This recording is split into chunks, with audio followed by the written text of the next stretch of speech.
약간 이렇게 그 날씨가 흐리면 방에 있기가 쉬운데 밖에 나와 계시는 게 좋습니다. 안 되면 1층에 여기 소파에 나와 계시고, 그래서 될 수 있으면 방 안에 계시지 않도록 이것을 여러 번 이렇게 강조한 이유는 그것이 해롭기 때문에. 나와 있으면 걸치적거리고 뭐가 좋아요? 그런데 이게 참 도움이 돼요. 나와 있으면 해를 보고 나무를 보고 창문을 열고 또 공기를 바람을 우리가 쏘이고 이게 도움이 되니까 자꾸 나와 계세요.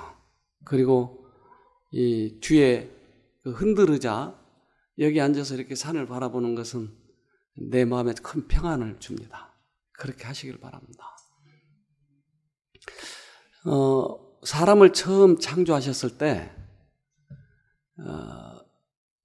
하지 말라고 한 게 하나 있죠? 뭐요? 나 먹지 말라. 왜 그것을 주셨을까요? 선악과를?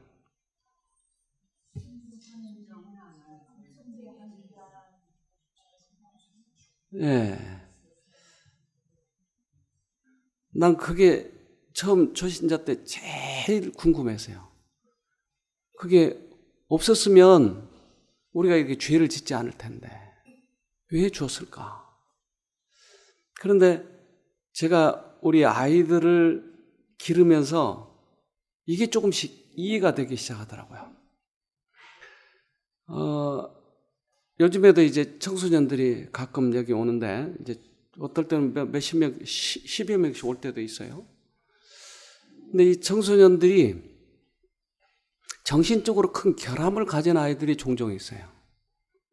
그건 부모가 강제로 억압을 해서 길렀던 아이들이 반항적으로 바뀌거나 아니면 의지가 굴복되더라고요. 둘 중에 하나예요. 그러니까 너 안 하면 죽어. 계속 강제로. 그렇게 하면 아이들이 자유의지가 자라는 게 아니고 둘 중에 하나로 변해요. 반항적으로. 또 하나는 그냥 무조건.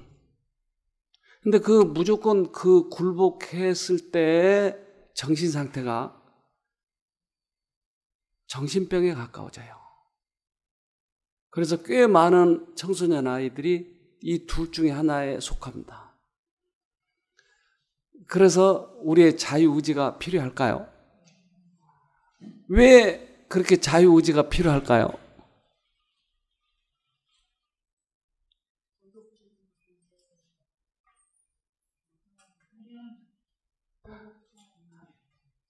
그 의지의 자유를 무시해도 되지 않을까요? 근데 왜 그것을 그렇게 존중해야 되냐고요? 에? 왜요?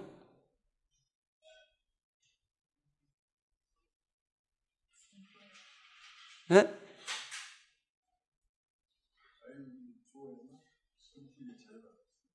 아니, 그걸 왜 줘야 되냐, 이 말이에요, 왜?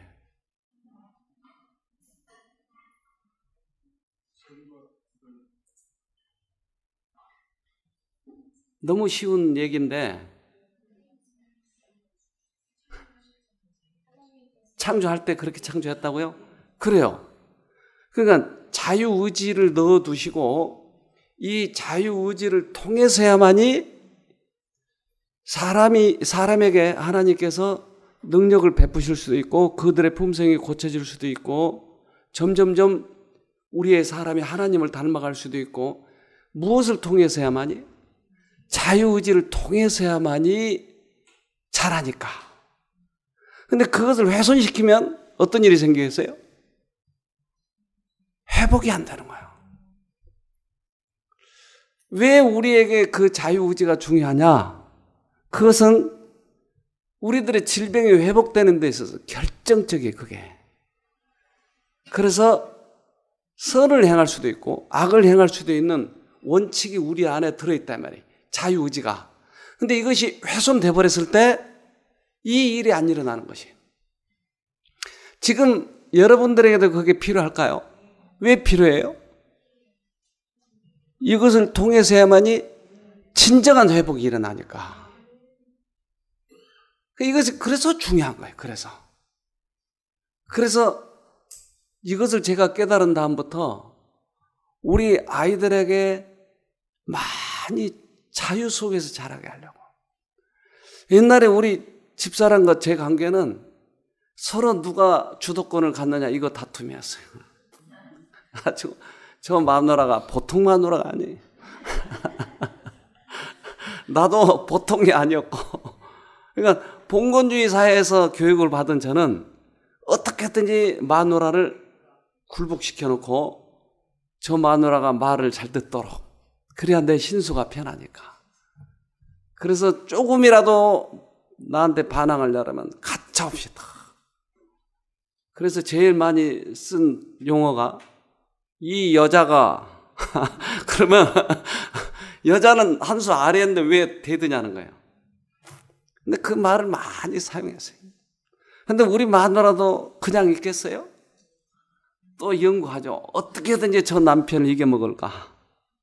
그래서 이거 주도권 다툼이었어요. 근데 이것을 깨달은 다음부터 내가 너무나 잘못 살아왔다고 하는 것을 깨달은 거야. 근데 이것을 청년 때 깨달으면 얼마나 행복하겠어요, 가정이. 근데 나중에 살아보고 실컷 서로의 본색을 다 들여다보고 나서야 이걸 깨달으니 이거 다시 회복하는 데 있어서 상처가 많이 있잖아요. 이게 중요한 이유는 우리들의 병도 회복하고 마음도 회복하고 그래서 중요한 거예요. 그렇게 만드셨기 때문에. 그래서 하나님께서 선악과를 먹지 마라. 먹으면 정령 죽으리라. 이것은 선택의 자유가 있는데 네가 나를 선택해야 산다.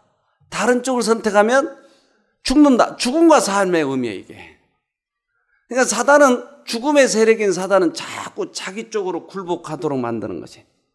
이게 우리들의 치료에 있어서 가장 중요한 부분이에요.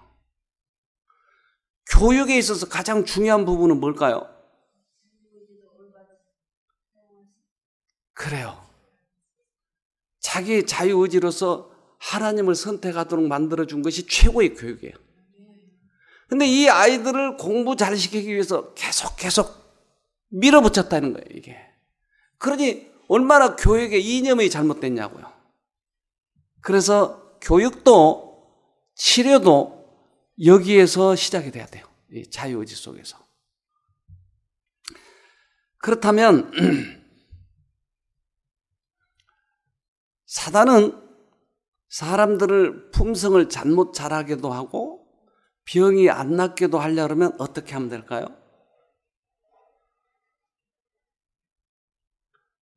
하나님은 자유의지 속에서 하나님을 선택하기를 원하잖아요. 그러면 사단은 질병과 사망의 그 왕이잖아요. 그렇다면 그 사단은 어떻게 하면 될까요? 어떻게?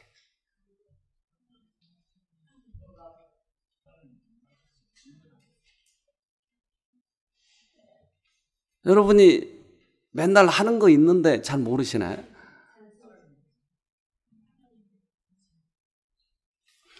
마누라를 어떻게 하면 된다고요? 굴복시키면 돼, 마누라를. 내가 굴복시키면 돼, 내가. 이것이 누구의 방법이에요? 사단이 하는 거예요, 그러니까. 그러면 내가 굴복시키려고 하는 거나 굴복당하는 쪽 양쪽이 다 사단의 종이 되는 것이에요. 그래서 사람이 사람을 지배한다고 하는 이 논리는 절대 하나님에게서 온 게 아니에요. 이것이 가장 사단의 것이에요. 그러니까 사람이 사람을 지배하려고 하는 것이에요. 자기가 주가 되지 않으면 어떤 사람이 이것이 흥미가 없어요. 자기가 주가 되어서 사람들을 지배해야만이 이게 흥미가 느껴지는 거예요. 이게 어디서 오는 정신이냐고요. 그래서 병을 치료하는 데서 가장 방해거리가 이거다라고 하는 것이. 제가 요즘에 지금 치료의 원칙에 대해서 계속 이야기하고 있어요. 지금 며칠 전부터 치료, 어떻게 하면 치료할 것인가. 그러니까 그 큰 원칙을 우리가 보지 않으면 자꾸 쉽게 빠진다니까요. 큰 원칙이에요, 이게. 비록 그것이 아무 해가 없다 할지라도 사람에게 정신적으로 굴복당하면 치료가 안 되는 것이게. 해가 없는 것처럼 보인다 할지라도. 그러니까 우리는 자꾸 그 사람을 안아가지고 하나님을 보도록 만들어줘야 돼. 자꾸. 나를 보지 말고 하나님 봐. 하나님 봐. 이렇게 할 때 치료가 일어나는 것이. 자, 요한복음 14장 19절 봅시다. 조금 있으면 세상은 다시 나를 보지 못할 터이로되 너희는 나를 보리니 이는 내가 살았고 너희도 살겠습니다. 누굴 보라고 그래요? 나 누구예요? 하나님을 보라. 하나님을 보면 어떻게 된다고요? 나도 살았잖아. 나도 부활했잖아. 나의 생명이잖아. 그러니까 너희가 나를 보면 산다. 그러니까 우리가 중간에 끼어서 들지 말고 자꾸 하나님을 보도록 해야 돼요. 그런데 이 쉼터에서 가장 방해거리가 뭐냐? 그것은 자꾸 이상한 논리를 자꾸 사람들에게 얘기하는 거예요. 하나님보다는 말이야, 뭐가 좋아. 자기가 의사도 아니고 또 의사를 할지라도 하나님보다 더 큰 의사가 없잖아요. 그러니까 하나님을 볼 수 있도록 자꾸 보여주는 거예요. 그러니까 우리들의 병이 잘 치료되지 않는 결정적인 이유 중에 하나가 누구를 자꾸 의지하는 것이에요. 의지하지 않도록.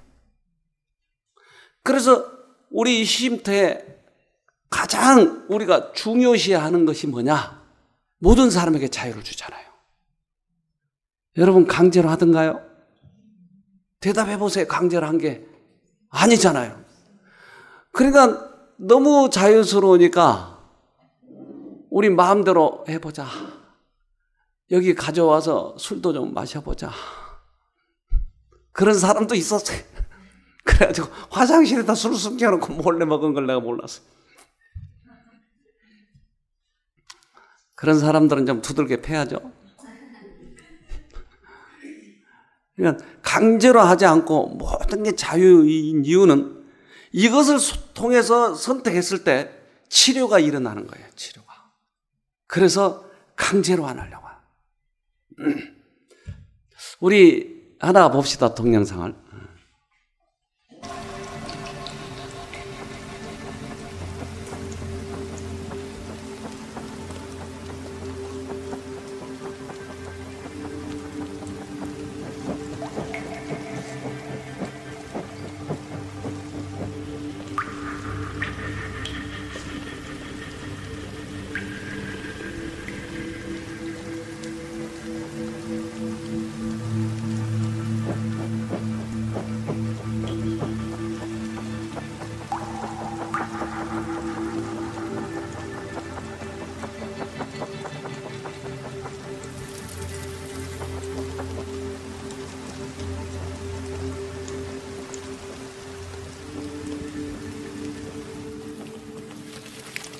벌새는 수백만 년 동안 바쁘게 날아다녔습니다.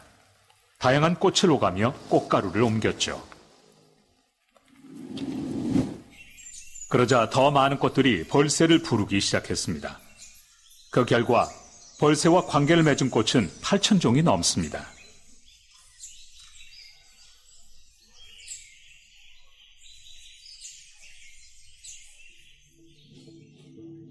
하지만 새로운 관계에는 희생도 따랐습니다.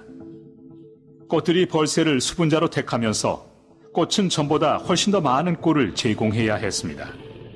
반면 벌새는 나비나 벌들에 비해서 10배나 많은 에너지를 소비하게 됐죠.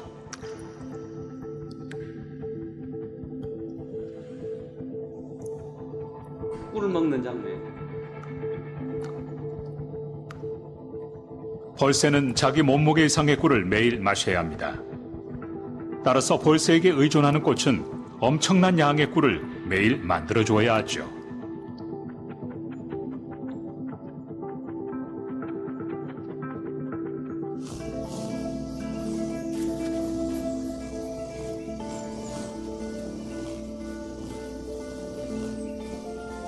한편 꽃이 주황색이나 빨간색을 띠는 이유는 벌새의 시선을 끌기 위해서라고 합니다. 하지만 이보다 더 재미있는 이유가 있죠. 벌은 빨간색과 녹색을 보지 못합니다. 그래서 식물은 벌이 보지 못하는 색으로 꽃을 피게 해 벌이 꿀을 훔쳐먹지 못하게 한다는 겁니다.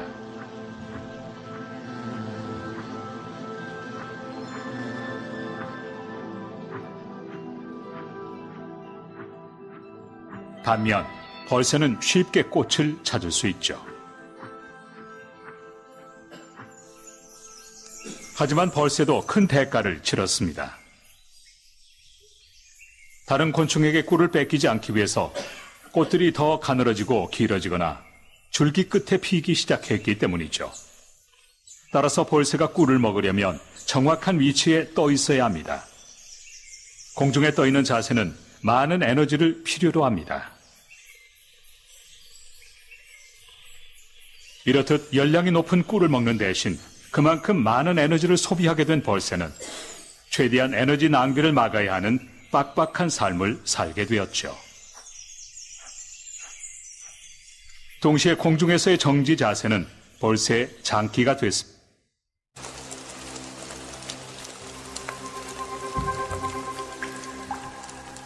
비 오는 날에는 깃털을 더 깨끗이 씻어내고 정리할 수 있죠.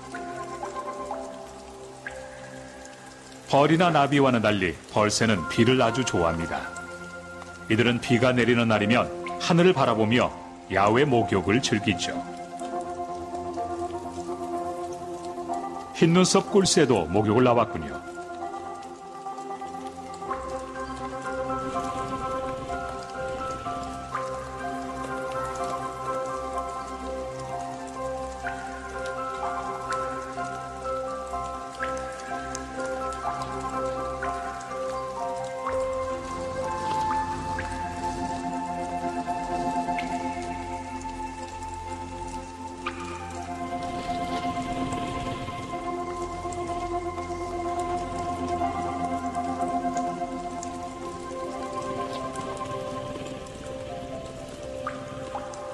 하지만 목욕은 짧게 끝내야 합니다.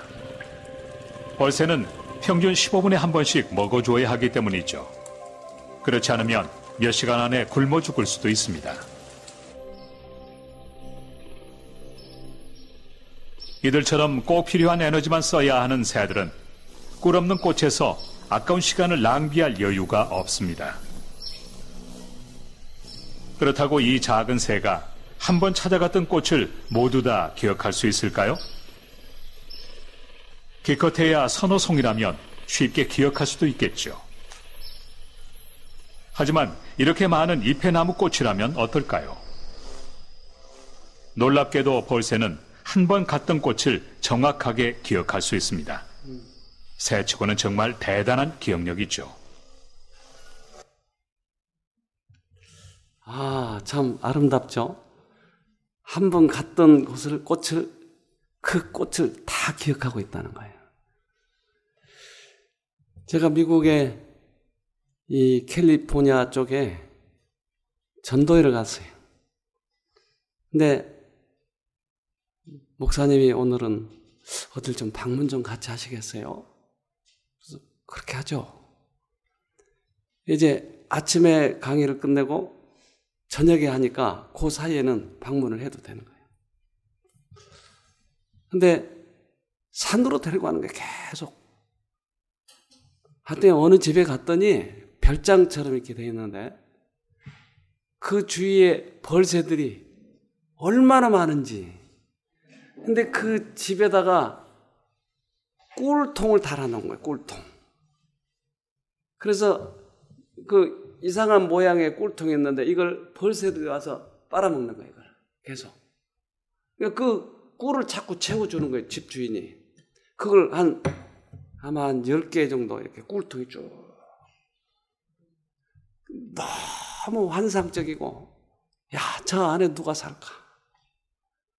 근데 그 안으로 들어가 보자고 하는 거예요.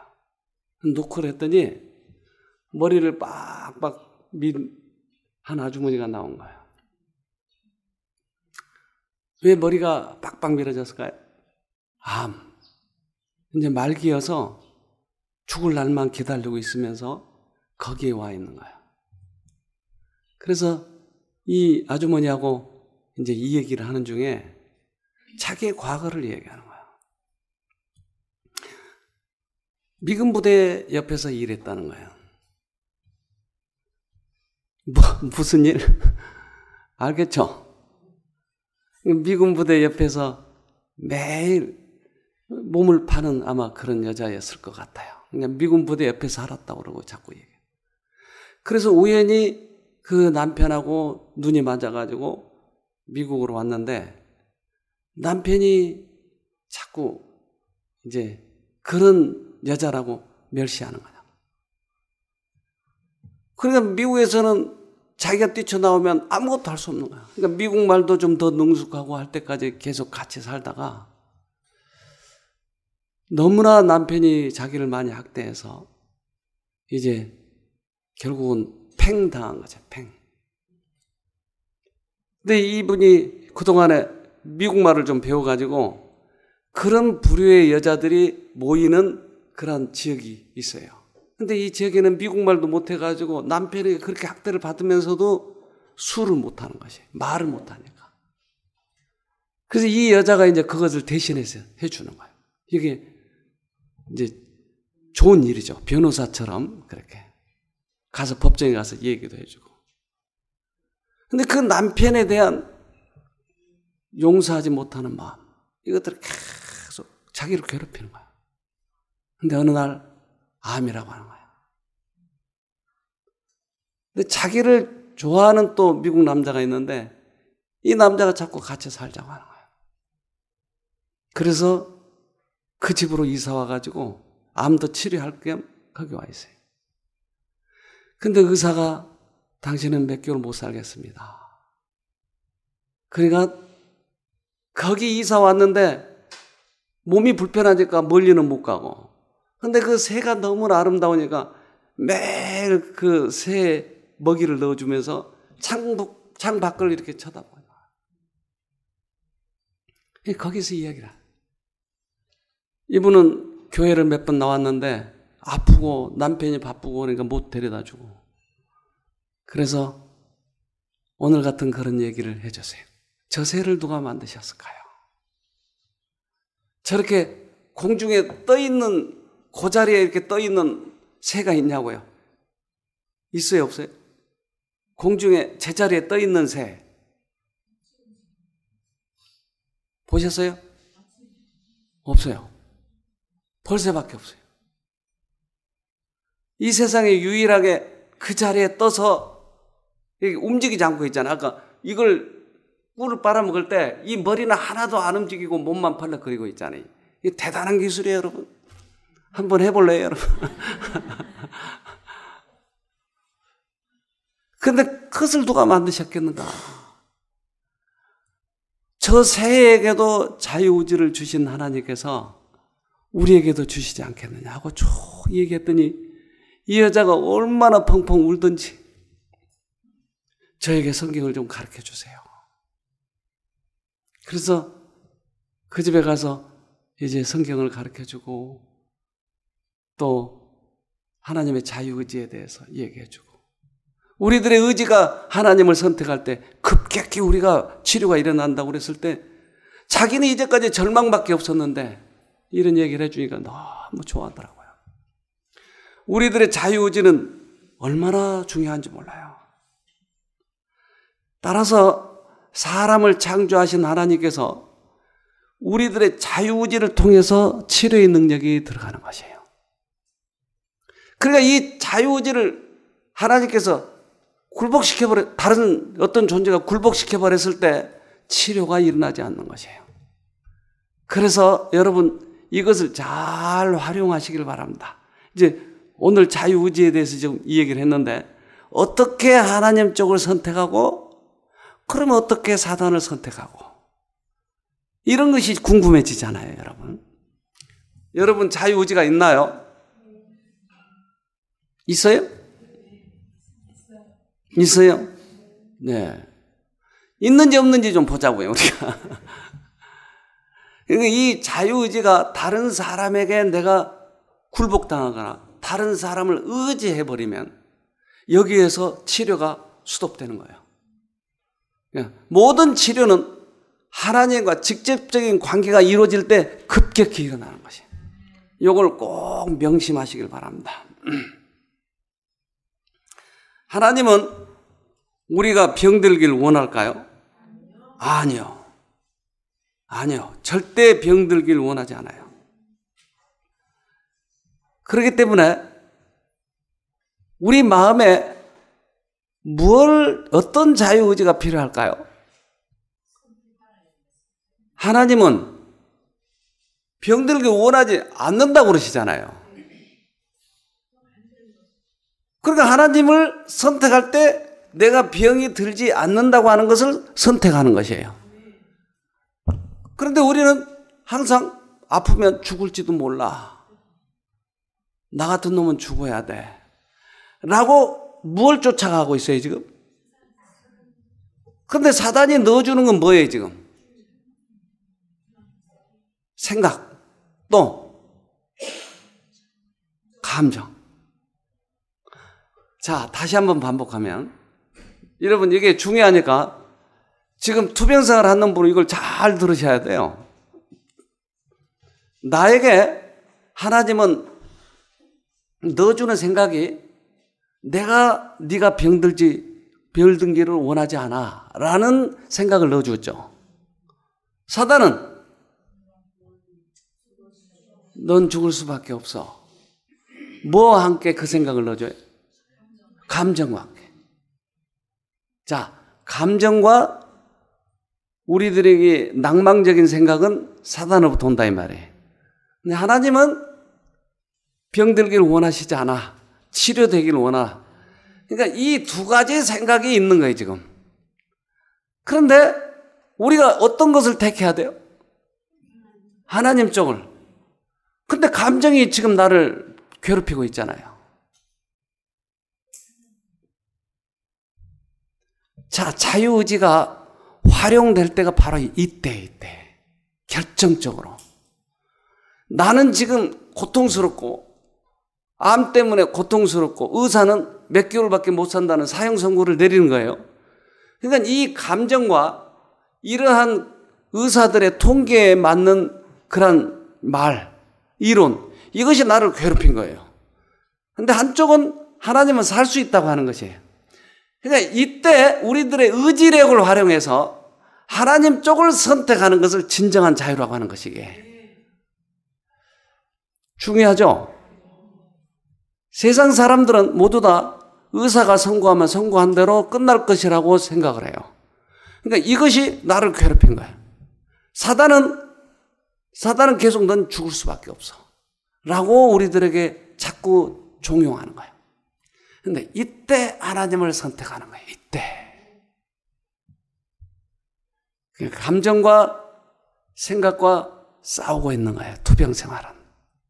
그래서 진정한 자유 속에서 하나님 쪽을 선택할 때 하나님은 이 의지의 자유를 통해서야만이 우리들에게 역사할 수 있기 때문에 우리가 의지의 자유를 통해서 하나님을 선택할 때만 치료가 일어난다고 하는 것이에요.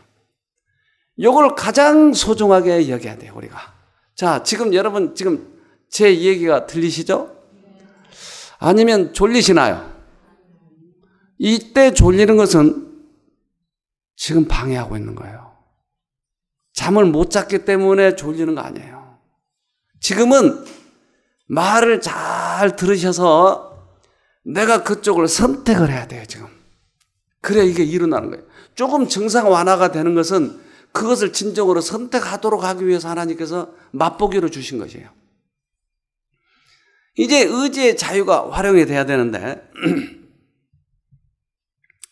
자, 이사야서 27장 5절 봅시다. 그리하지 아니할 것 같으면 나의 힘을 의지하고 나와 화친하며 나로 더불어 화친할 것이니라. 네. 나의 힘을 의지해라. 나와 이렇게 화친해야 돼. 사람을 의지하면 반드시 죽습니다. 사람을 의지하지 말아야 돼요. 그러니까 우리 이판사판이란 말도 있죠. 이판사판. 어차피 의사들이 못 낫는다고 할 바에야 하나님 쪽을 전폭적으로 의지하는 것이에요. 여기에서 치료가 일어나요. 자, 다시 하나 봅시다. 시편 146편 3절. 방백들을 의지하지 말며 도울 힘이 없는 인생도 의지하지 말지니 그 호흡이 끊어지면 흙으로 돌아가서 당일에 그 도모가 소멸하리로다. 야곱의 하나님으로 자기 도움을 삼으며 여호와 자기 하나님에게 그 소망을 두는 자는 복이 있도다. 네. 누구를 의지하지 말라고요? 사람을 의지하지 마라. 우리는 죽으면 흙으로 돌아가요. 모든 세웠던 그런 계획들이 한순간에 없어져요. 그러니까 사람이 사람을 의지한다고 하는 것, 이건 너무나 부질없는 짓이에요. 우리와 똑같은 흙으로 지은 사람이라고요. 근데 이 사람이 대단한 능력이나 어떤 지식이 있는 것처럼 사람을 의지하려고 하니까 여기에서 병이 오히려 악화가 되는 것이에요.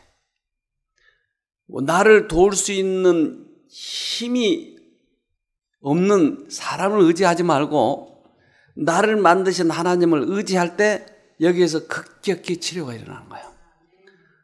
여러분 꼭 이것을 생애에 있어서 적용하시길 바랍니다. 적용해야 살아요.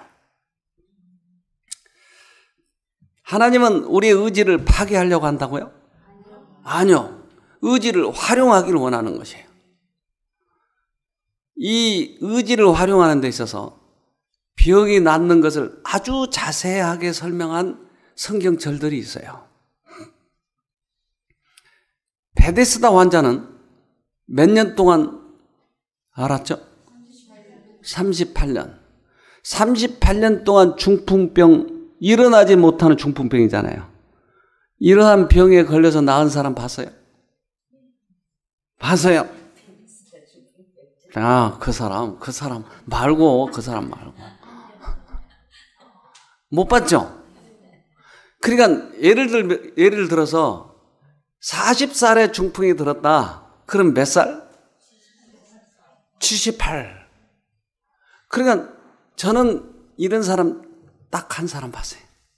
우리 교회 옛날에 나왔어요. 네, 이 사람이 39년. 그래서 이 사람 보고 참 어떻게 39년이나 살았을까? 왜 이렇게 오래 못 살아요? 중풍 걸린 사람이 왜 이렇게 오래 못 사냐고요? 낙심하고 몸도 불편하고 마음도 불편하고 그러니까 절망하는 거예요. 근데 이 사람은 더구나 들것에 실릴 정도니까 얼마나 더 실망하겠어요? 근데 이 사람이 38년간 살아있었단 말이에요. 예수님이 와서 물어봤어요. 너 낫고자 하느냐? 예수님이 좀 그날은 정신이 없었던 모양이에요. 네? 중풍병자가 낫고 싶지 않을까요? 그런데 왜 이런 말을 물어봐요?